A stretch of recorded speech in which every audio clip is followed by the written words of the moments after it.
Good afternoon, Mr. Paladino. Congratulations on the new building. Thank you, Charlie. I know the EDA has been in the news a lot with the tax credits. This is a project that got $40 million in tax credits. Tell us about the importance of the EDA and getting this built. Well, you know, this was part of the ERG residential tax credits.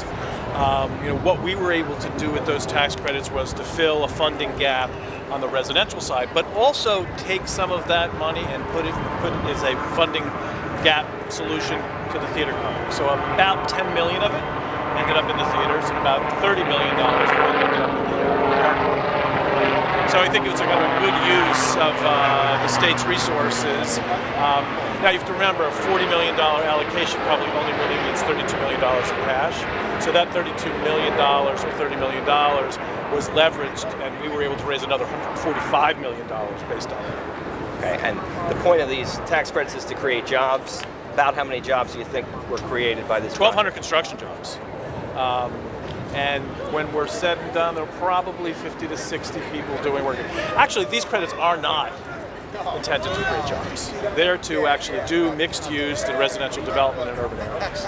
Okay. They're not the New Jersey Growth Program. Right, but different program. But you know, fortunately, we hired about 1,200 tradespeople, and that we will have in this building, you know, probably 50 full-time employees. That's not part of the calculation. Gotcha. Okay, and so you know, people want to know what else you're working on. Of course, you're doing things in other cities, but what's the word on the big hole in the ground, the Farron Mall site? The two major focuses we have today in New Brunswick is number one, the hub site.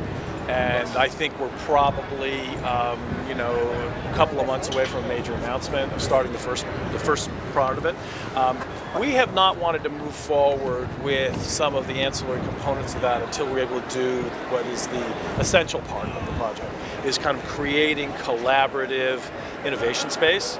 And you know, our partners, Rutgers has really stepped up in this instance. The EDA has stepped up to be part of it. We're working with both of the big hospital systems in New Jersey, and we're still talking to a number of private sector folks that would be part of the first building. So we're optimistic. I think something that's given that a big push is that the RWJ Barnabas system and Rutgers have committed to what looks like a almost nearly $800 million expansion of the Cancer Institute, which will see new ambulatory care facility, actually a cancer emergency room for the first time.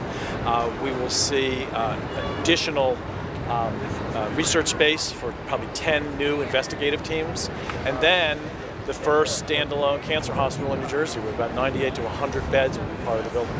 So that type of energy 2 blocks away is really making the hub, I think, priming it for success. Okay, and how about right next to that, the former supermarket site? What do you see happening there, and how are you able to manage all these different projects? You know, because it's not just the New Brunswick things, but you've got other things going on, and this project's not delivered on the job creation, and the supermarket's not there anymore.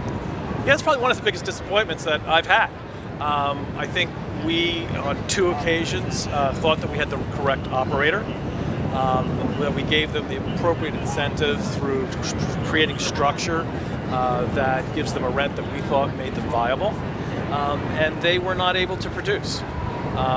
I don't think the site is failed, you know, from the standpoint that it was the wrong site to do it.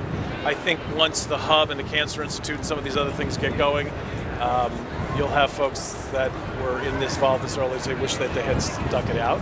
But it's a huge disappointment.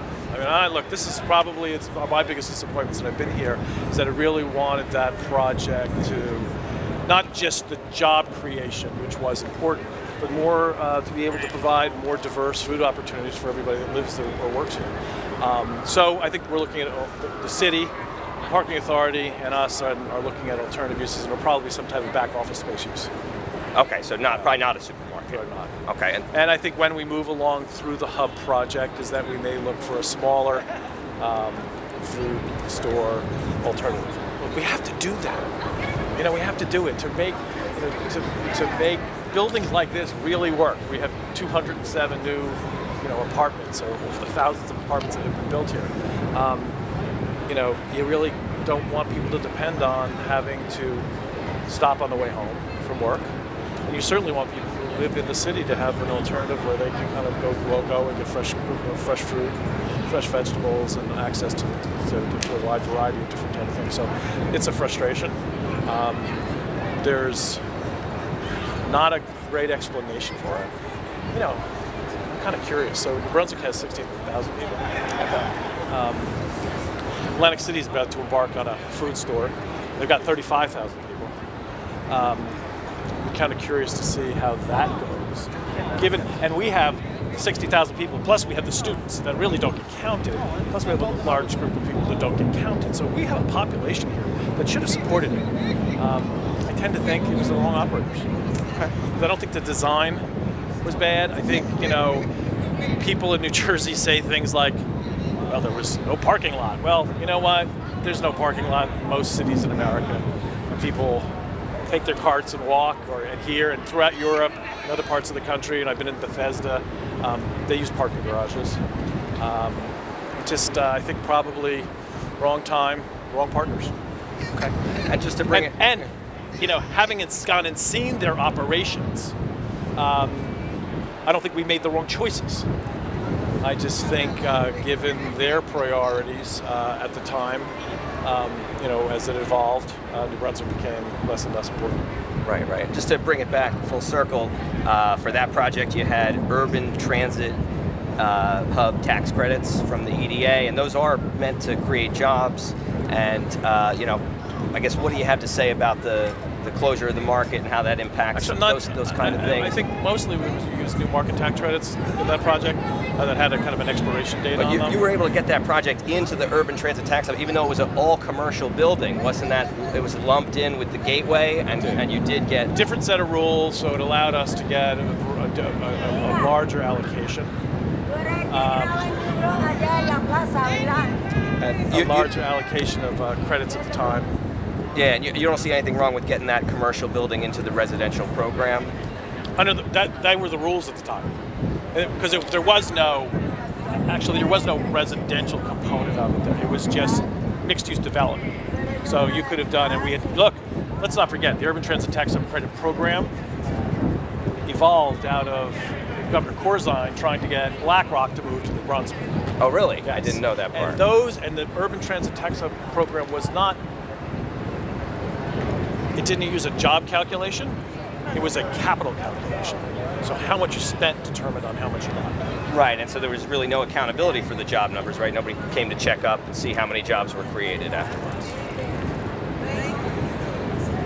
You know what, I don't know. Because obviously we didn't run the grocery store. EDA has always been very efficient with respect to construction jobs. But I'm not quite sure if it was a part of the application, the jobs that included. I can look. Okay, we'll follow up. And just in closing, anything you want to say about the building, or you know, why people should move here or come visit? Look, it's an exciting time. I think what we did is that we allowed New Brunswick-based arts organizations, Crossroads, George Street, Mason Gross, and then the ballet, who've all been here for a very long time, to grow into some extraordinary facilities that will let them hopefully expand the type of work, hopefully expand our audiences, and in its way create job growth as we have people coming to visit and live here and park so it's a good time. Go to restaurants. Cool. All right, cool. Thanks for your time, Chris. All right, see you Good soon. luck. Is it off?